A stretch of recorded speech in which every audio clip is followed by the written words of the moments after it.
Good morning students. आज हम लोग हिंदी थर्ड लैंग्वेज में चैप्टर नंबर 4 चंदा मामा पढ़ेंगे। ये एक पोएम है, ठीक है। बेसिकली चांद को लेकर है, चांद और रात को लेकर है। चलो अब हम इस पोएम को पढ़ते हैं। पहला क्या लिखा है? चंदा मामा गए कचहरी, घर में रहा ना कोई। मतलब चंदा मामा जो है काम करने चले गए हैं और घर पे कोई नहीं है। मामी निशा अकेली घर में कब तक रहती सोए। और जो मामी है निशा, वो कब तक अकेली घर पे सोई रहेगी? कुछ भी नहीं है, कैसे सोएगी? ये कोई बात करने वाला नहीं है, कुछ नहीं है, इसलिए चली घूमने साथ ना लेकर कोई सखी सहेली। फिर वो क्या करती है, अपने घर से बाहर निकलती है, घूमने निकल जाती है। कोई उसके साथ भी नहीं है और कोई सहेली व सखा, कोई बंधु कोई नहीं है।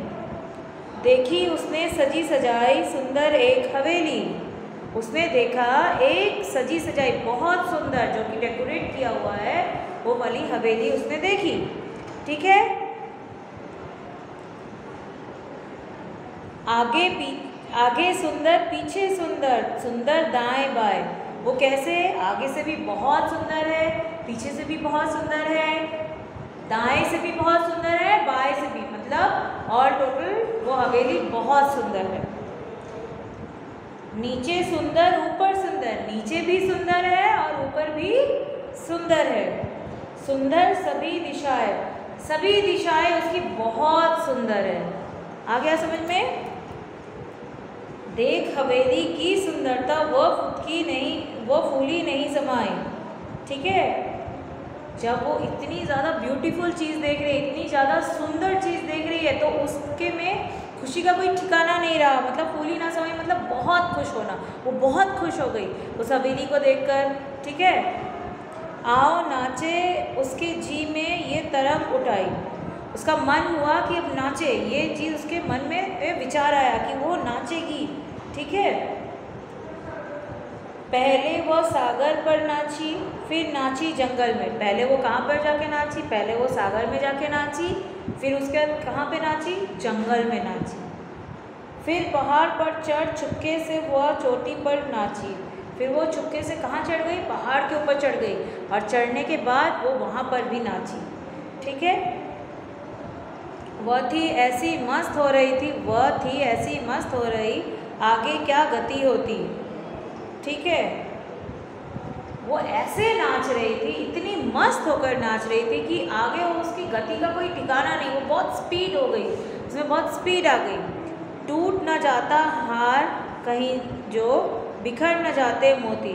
ऐसी स्पीड हो गई, इतना ज़्यादा हो गया कि ऐसा लग रहा था कि कोई हार कहीं जल्दीबाजी में टूट न जाए और उसके जितने भी मोती थे वो सारे बिखर ना जाए, ठीक है। टूट गया नौलखा हार जब मामी रानी रोती। और तुरंत ही वो जब इतने स्पीड में ये सब काम कर रही थी, नाच रही थी, तब उनका नौलखा हार क्या हुआ? टूट गया। जो गले में पहना जाता है, बहुत कीमती हार होता है, और इसके कारण से क्या हुआ? मामी रोने लगी, ठीक है। वहीं खड़ी रहकर रह गई छोड़ और यूं ही बिखरे मोती। फिर वो वहीं पे खड़ी थी और रह के रो रही थी और सारे उसके जितने मोती थे सब बिखर गए, इधर उधर पूरी तरह से बिखर गए, ठीक है।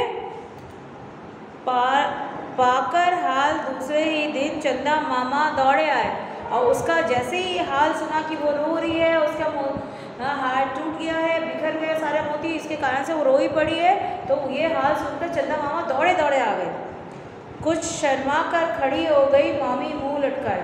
थोड़ा सा वो शर्माई कि उससे गलती तो हुई है, नाची है, हाँ। फिर वो मुंह लटकाए, मतलब उदास होकर खड़ी थी, बिल्कुल मुंह लटकाए हुए थी। चंदा मामा बहुत भले हैं, बोले क्यों है रोती। चंदा मामा बहुत सीधे साधे अच्छे हैं, वो निशा से पूछ रहे क्यों रोती हो, क्यों, क्या ज़रूरत है रोने की। दिया लेकर घर से निकले चले बीनने मोती। फिर अपने घर से दिया लेकर निकले और क्या करने निकले?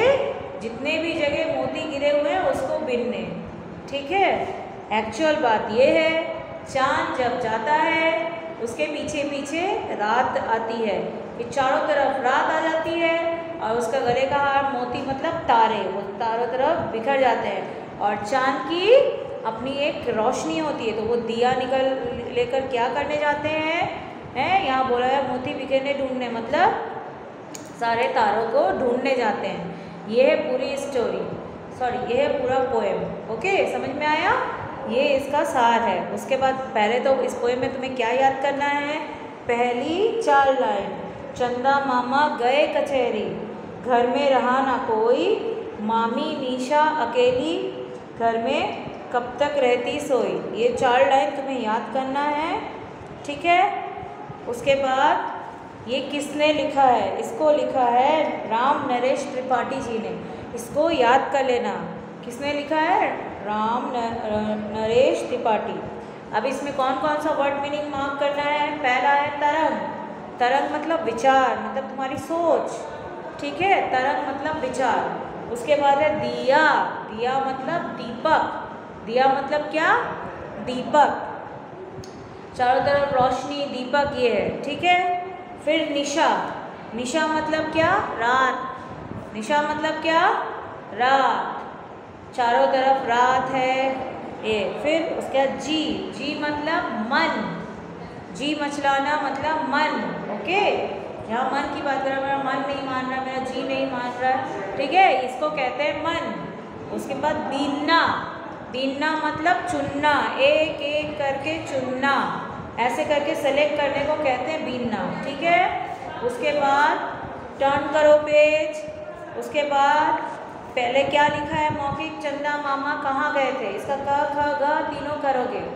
चंदा मामा कहाँ गए थे? चंदा मामा कचहरी गए थे। उसके बाद निशा मामी ने क्या देखा? निशा मामी ने एक बहुत सुंदर हवेली देखा, जो कि चारों तरफ से बहुत सुंदर थी, ठीक है?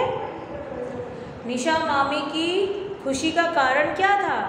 निशा मामी वो जो हवेली थी उसको सुंदरता देखकर इतनी मस्त हो गई कि उस कारण वो खुशी खुशी सब जगह नाचने लगी।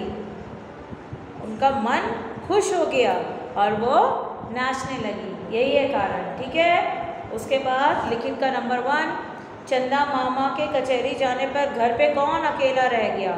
निशा आंटी, निशा मामी कि निशा मौसी? क्या होगा? निशा मामी, ठीक है? हवेली कैसी थी?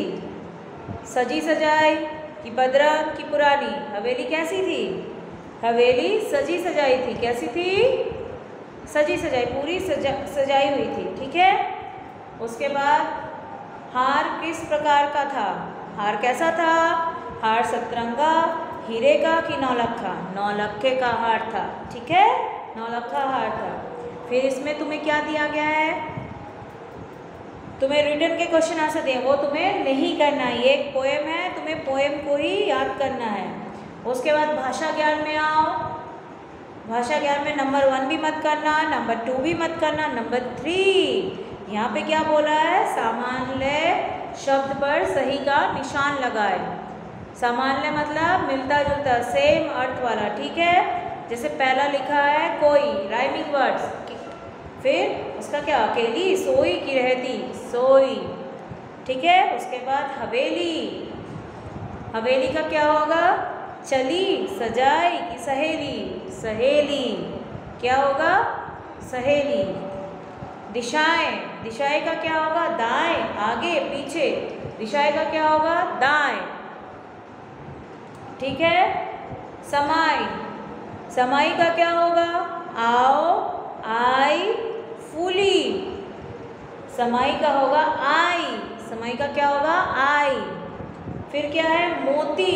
मोती मतलब यहाँ पे सेम राइमिंग कौन सा होगा? रोती, हार, खड़ी? क्या होगा? रोती। तो मैंने तुम्हें क्या समझाया है इस चैप्टर से? बस यहीं तक। क्या क्या समझाया है? पहला तो पोएम के चारों लाइन याद कर लेना। फिर इस पोएम को किसने लिखा है उसे तुम्हें याद करना है। एक एक वर्ड मीनिंग मैंने बता दिया, वर्ड मीनिंग को मार्क भी कर दिया कौन कौन से हैं, उसे तुम्हें पढ़ना है। और सिर्फ मौखिक का 3 क ख ग क्वेश्चन करोगे और लिखित में सिर्फ पहला जो ऑप्शन वाला चूज द करेक्ट आंसर, मतलब सही उत्तर का चयन करे, उसको सिर्फ तुम्हें पढ़ना है। और भाषा ज्ञान में क्वेश्चन नंबर 3, 1 और 2 भी नहीं, क्वेश्चन नंबर 3 जो कि राइमिंग वर्ड है वो तुम्हें पढ़ना है इस चैप्टर में यहीं तक। Thank you students.